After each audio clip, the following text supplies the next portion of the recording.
जय श्री राम कृष्ण वंदे जगत गुरुवम भजन भागीरथी के अविरल परवाह में आप सर्वात्मीय बंधुओं का हार्दिक स्वागत है, अभिनंदन है। सदा की भांति आज की नित्य सत्संग का प्रसंग है योग वशिष्ठ रामायण भाग शतोत्तर वैराग्य प्रकरण चल रहा है, जिसमें अहंकार और चित्त के दोष के विषय में हम आज चर्चा कर जा रहे हैं। हरि राम राम राम। श्री रामचंद्र जी कहते हैं, मौनी श्रेष्ठ या अनेक रूप वाला संसार दीनों से भी दीन विषय लंपट लोगों को अहंकार के वशीभूत होने के कारण ही निरंतर राग द्वेष आदि दोषों के कोष रूप अनर्थ की प्राप्ति कराता रहता है। अहंकार के वश में होने से ही मनुष्य पर आपत्ति आती है, उसे शारीरिक कष्ट भोगने पड़ते हैं। अहंकार से ही अनेक दुखद मानसिक व्यथाएं होती हैं तथा अहंकार से ही राग अथवा दुष्टिष्टाएं होती हैं। जैसे बहेलिए के द्वारा मृगों को पकड़ने के लिए बहुत बड़ा जाल बिछाया जाता है, उसी प्रकार अहंकार रूपी दोष के कारण संसार रूपी अंधेरी रात में जीवों के मन को मोहित करने वाली विशाल माया बिछी हुई। अहंकार शांति रूपी चंद्रमा को निगलने के लिए राहु का मुख है, पुण्य रूपी कमलों का विनाश करने के लिए हिम रूप वज्र है, सब भूतों में समदर्शिता रूपी मेघ का विध्वंस करने के लिए शरद ऋतु है। ऐसे अहंकार का मैं त्याग करता हूँ। न मैं अमुक काम वाला हूँ, न विश्व में मेरी रुचि है, न मन ही मेरा है। मैं शांत होकर मन को जीतने वाले महात्मा पुरुष की भांति अपने आप में स्थिर रहना चाहता हूँ। ब्रह्मन यदि अहंकार रहता है तो आपत्ति काल में मुझे दुख होता है, और यदि नहीं रहता तो मैं निरंतर सुख अनुभव करता हूँ। इसलिए अहंकार रहित होना ही श्रेष्ठ है। मने मैं अहंकार का त्याग करके शांत चित हो उद्विग्न शून्य होकर बैठा रहता हूँ, क्योंकि भोगों के समूह का आधार ही क्षणभंगुर है। इस देह रूपी विशाल वन में जो घनीभूत अहंकार रूपी मोटा ताजा सिंह है, उसी ने इस जगत का विस्तार किया, इसे अपनी क्रीड़ा स्थली बनाया है। मुने जैसे शत्रु किसी को मारने के लिए मंत्र तंत्र के द्वारा मारण उच्चाटन आदि का जाल फैलाता है, उसी प्रकार इस अहंकार रूपी महान शत्रु ने संसार में जीव का पतन करने के लिए बिना मंत्र तंत्र के ही स्त्री पुत्र मित्र आदि के जाल फैला रखे हैं। इस अहंकार का मूलों से दिन पूर्व निराकरण कर देने पर ये सभी मानसिक दुश्चिंताएं तुरंत अपने आप विलीन हो जाती है। अहंकार रूपी बादल के फट जाने पर शांति का विनाश करने वाला एवं हृदय आकाश में छाया हुआ महान मोह रूपी कुआसा धीरे धीरे न जाने कहाँ विलीन हो जाता है। महामनाव मुनीश्वर जो संपूर्ण आपत्तियों का घर शांति आदि उत्तम गुणों से रहित तथा हृदय के भीतर निवास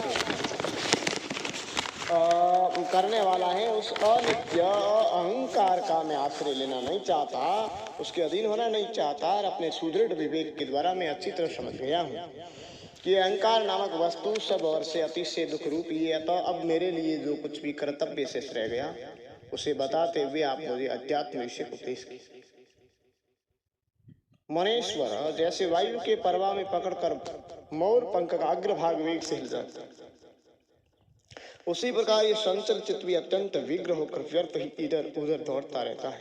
जैसे कुत्ता अपना पेट भरने के लिए व्याकुल हो गांवों में दूर से दूर तक के घरों स्थानों का चक्कर लगाया करता है, वही दशा इस संचल मन की है। इसे कहीं भी कोई अनुकूल वस्तु नहीं प्राप्त होती, इसलिए दीन बना रहता है। यदि इसे कभी विशाल धन का भंडार प्राप्त हो जाए तो अब यह भीतर से तृप्त नहीं होता है। जैसे बांस या बेंत की बनी हुई पिटारी कभी जल से नहीं भरती, उसी प्रकार धन से मनुष्य का जी नहीं भरता। मुने जैसे अपने झुंड से विसुड़ कर जाल में जकड़े हुए मृग को कभी सुख नहीं मिलता है, उसी प्रकार समस्त साधनों से शून्य मन सदा दुर्वासनाओं के जाल में जकड़ा रहता है, इसलिए उसे कभी सुख और संतोष नहीं प्राप्त होता। मुने तरंगों के समान संचल वृत्ति को धारण करने वाला ये मन अपने स्थूल सूक्ष्म अभव्य विभाग को छोड़कर एक क्षण के लिए भी हृदय में स्थिर नहीं है। विषयों के चिंतन से शोक को प्राप्त हुआ ये मन मंत्राचल के आघात से उछलती हुई क्षीर सागर की दुग्ध राशि के समान दसों दिशाओं में दौड़ता भटकता फिरता है, किंतु कहीं भी शांति को नहीं प्राप्त।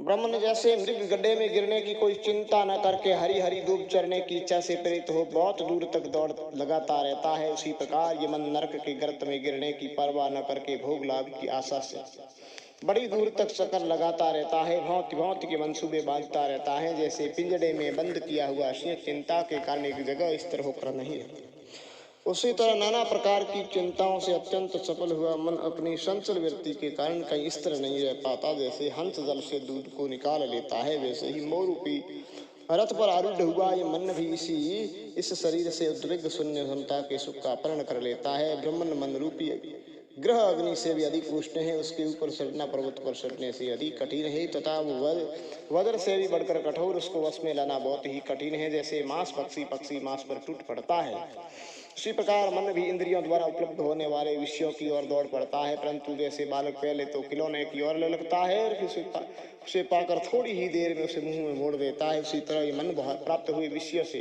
क्षण भर में विरक्त हो जाता है और नए नए विषय की खोज करने लगता है। समुद्र को पी जाना, समुद्र पर्वत को जड़ से उखाड़ फेंकना, अग्नि का ही आहार करना, ये महान और दुस्साध्य कार्य है।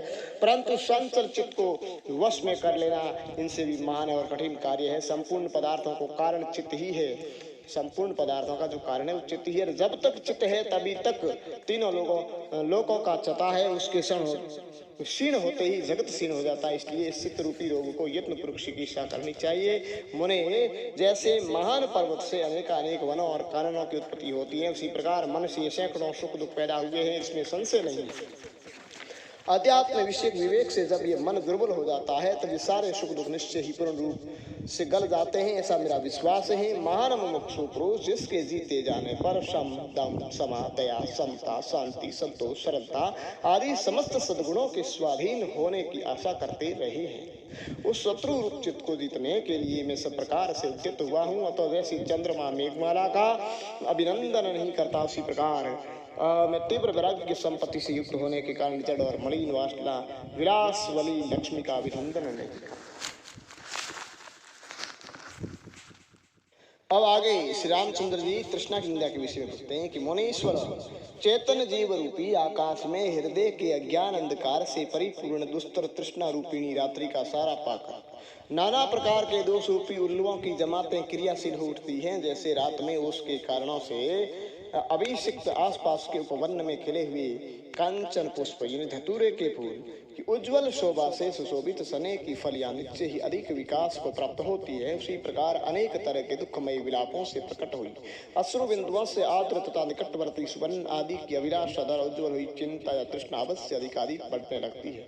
जैसे समुद्र के भीतर भंवर एवं हलचल उत्पन्न करने के लिए ही तरंगे उठा करती है, उसी तरह हृदय को संचल बना देने वाली तृष्णा अंतःकरण में ब्रह्म आकुलता पैदा करने के लिए ही उस सीमा तक आ पहुंचती है जहां वह धनादि की प्राप्ति के लिए कष्टप्रद उत्साह को बढ़ावा देती है। यद्यपि तृष्णा के वेग को रोकने के लिए चित्ररूपी चातक नाना प्रकार की चेष्टाएं करता है, तथापि जैसे आंधी सड़े गले तिनके को न जाने कहाँ उड़ा कर ले, इस प्रकार कलंक की तृष्णा ने उसे न जाने कहाँ किस अयोग्य अवस्था में पहुंचा दिया है। जैसे जाल में फंसे हुए पक्षी अपने घोंसले में जाने की शक्ति से वंचित हो वही शौक दुख से मोहित हो जाते हैं, वैसे ही हम लोग चिंता तृष्णा के जाल में फंसकर अपने परमार्थिक स्वरूप को प्राप्त करने में असमर्थ हो मोह में डूब रहे। तृष्णा एक पागल घोड़ी की समान है जो यहाँ से दूर दूर जाकर बारंबार लौट आती है, फिर तुरंत ही संपूर्ण दिशाओं में चक्कर काटने लगती हैं। जैसे घटी यंत्र के ऊपर लगी हुई रस्सी घट के साथ सदा ऊपर नीचे आती रहती है, जड़ या जल से संबंध रखती हैं, अपने भीतर घाटे रखती हैं, संचल बनी रहती हैं, उसी तरह ये तृष्णा धर्म अधर्म के अनुसार सदा स्वर्ग नरक में गमनागमन कराती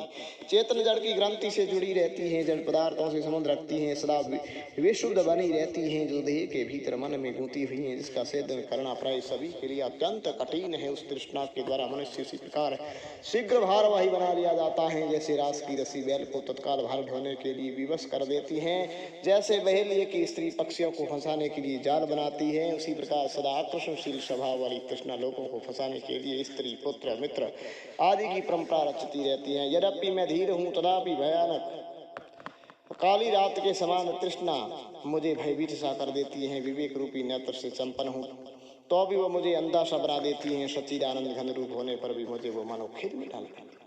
तृष्णा को काली नागिन के समान समझना चाहिए, वह सहस्रों कुटिलताओं से भरी हुई है।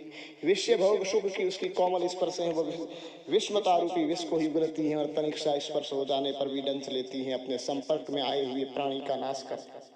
इतना ही नहीं, तृष्णा काली कलुटी राक्षसी के समान बताई गई है, वह पुरुषों के हृदय का भेदन करने वाली मायामय जगत को रचने वाली है, दुर्भाग्य प्रदान करने वाली तथा दीनता की प्रतीक पर्वत की गुफा में एक प्रकार की लता होती है जो सूर्य किरणों के न मिलने से सदा अत्यंत मलिन रहती है। वो खाने में कड़वी, परिणाम में उन्माद का रोग पैदा करने वाली है। उसकी बेल बहुत लंबी होती है, उसमें रस की मात्रा अधिक रहती है। तृष्णा भी उसे लता के समान निरंतर अत्यंत मलिन, परिणाम दुख से पागल बना देने वाली, वासना रूपी विशाल तांतों से युक्त विषयों से गहरा स्नेह पैदा करने वाली हैं। जैसे ऊंचे वृक्षों की शाखा के अग्रभाग में स्थित सूखी हुई मंजरी, पुष्प सुनिए निष्फलता कंटक का किरण होने के कारण आनंददायिनी नहीं, उसी प्रकार तृष्णा सर्वथा शून्य, निष्फल, व्यर्थ, विस्तार को प्राप्त होने वाली, असंग, अमंगलकारिणी और क्रूर है। यह कभी सुखदायिनी नहीं होती। संसार रूपी विशाल वन में तृष्णा रूपिणी विष की वेल फैली हुई है। जरा मृत्यु आदि ही उसके फूल और विनिपात और उत्पात ही फल है। मुने चिंता संचल मोरनी के समान है। मोरनी वर्षा की बूंदे पड़ने पर बारंबार नृत्य करती है और शरद ऋतु का प्रकाश आ जाने पर शांत हो जाती है, दुर्गम स्थानों में भी पैर रखती है। इसी तरह तृष्णा भी कुहरे के समान मोह के आवरण में स्फुरित होती है, नाच उठती है। विवेक का प्रकाश आ जाने पर शांत हो जाती है, असाध्य वस्तुओं में भी पांव रख देती है। केवल वर्षा काल में इतरा कर बहने वाली छोटी नदी तृष्णा में बहुत कुछ समानता है। वो नदी वर्षा के अतिरिक्त समय में चिरकाल तक जल शून्य पड़ी रहती है।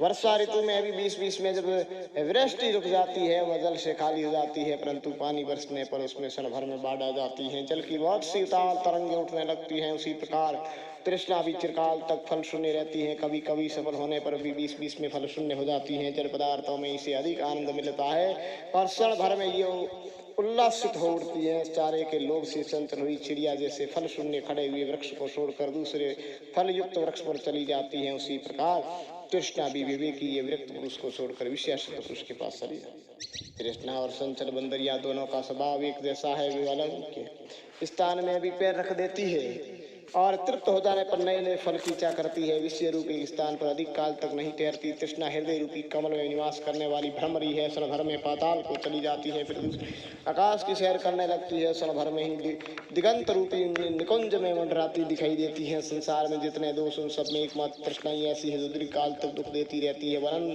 अंतःपुर में रहने वाले मनुष्य को भी भीषण संकट में डाल देती है। तृष्णा रूपिणी मेघमाला मोह रूपी निहार पुंज से घनीभूत होकर ब्रह्म ज्ञान रूपी सूर्य के प्रकाश को ढक देती है। जगत को केवल जड़ता, जड़ अथवा ज्ञान ही प्रदान करती है। तृष्णा संसारिक व्यवहार में फंसे हुए समस्त प्राणियों को बांधने के लिए एक मजबूत रस्सी के समान है। उसने सबके मन को बांध रखा है। इंद्र धनुष जिन लक्षणों और धर्मों से युक्त दिखाई देता है वही तृष्णा के भी लक्षण अथवा धर्म है। वह इंद्र धनुष की भांति बहुरंगी, गुणहीन, विशाल, मलिन आधार पर स्थित, शून्य रूप और शून्य में ही पैर रखने वाली तृष्णा गुण रूपी हरी भरी खेती को नष्ट करने के लिए वज्रपात के समान है। आपत्तियों को बढ़ाने के लिए उस शरद ऋतु के तुल्य, जिसके आने पर धान आदि की खेती पकी हुई बालों से संपन्न हो जाती है। और तत्व ज्ञान रूपी कमलों का विध्वंस करने के लिए ओले के सदृश अज्ञान रूपी अंधकार की वृद्धि के लिए वह हेमंत की लंबी रात के समान है। तृष्णा इस संसार रूपी नाटक की नटी है। प्रवृत्ति रूपी नीड में निवास करने वाली पक्षिणी है। मनोरथ रूपी महान वन में विचरण करने वाली हरिणी है और काम रूपी संगीत को उद्भुत करने वाली वीणा है। वह व्यवहार रूपी समुद्र की लहर है। मोह रूपी मत वाले गजराज को बांधे रखने के लिए सांकड़ है। सृष्टि रूपी वटवृक्ष की सुंदर वरु है और दुख रूपी कुमुदों को विकसित करने वाली चांदनी है। इतना ही नहीं, तृष्णा जरा मृत्यु रूप दुखमय रत्नों का संग्रह करने के लिए एकमात्र रत्न पेटिका है तथा आदि व्याधि रूप विलासों का नित्य विस्तार करने वाली मदमत विलासिनी है। तृष्णा को व्योम विधि के समान समझना चाहिए। जैसे आकाश कभी सूर्य के प्रकाश से निर्मल हो जाता है, कभी मेघों की घटा गिराने से वह कुछ क्षणों के लिए कुछ अंधेरा सा जाता है और कभी वह कोहरे से ढक जाता है, उसी प्रकार तृष्णा भी कभी किंचित विवेक का प्रकाश पाकर निर्मल हो जाती है। विवेक न होने पर अज्ञान से मलिन रहती है तथा कभी कोहरे के समान मोह से आवृत हो जाती है। जब तक विश्व विशेष के उद्भव से प्रकट होने वाली विश्वशिका नामक रोग के समान मृत्यु की हेतु तृष्णा पीछे लगी रहती है, तभी तक ये संचल चित्त मूढ़ जन समुदाय मोह को प्राप्त होता।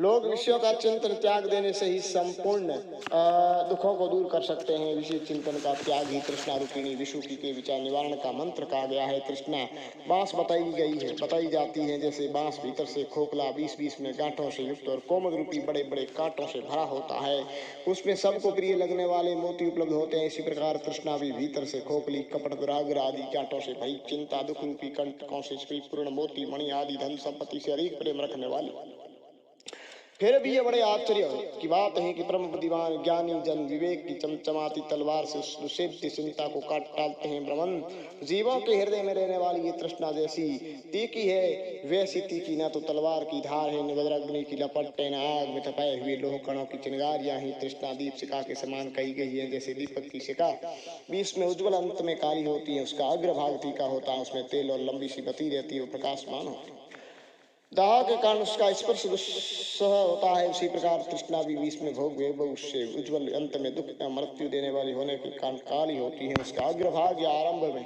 भी अश्वय होता है, वह स्त्री पुत्र आदि के स्नेह से पूर्ण बल, यौवन, बुढ़ापा नामक अवस्था विशेष रूपी बत्तियों से युक्त होती है। इसका सबको प्रत्यक्ष अनुभव होता है। इष्ट वस्तु के वियोग जनित अंतर्दाह उत्पन्न करने के कारण ये सब के लिए असहाय हो उठती है। हमारा से मेरु पर्वत के समान परम उन्नत विद्वान सूर्यवीर सुस्तर और श्रेष्ठ मनुष्य को भी एकमात्र तृष्णा ही पल भर में याचक बनाकर तिनके के समान हल्का कर देती है।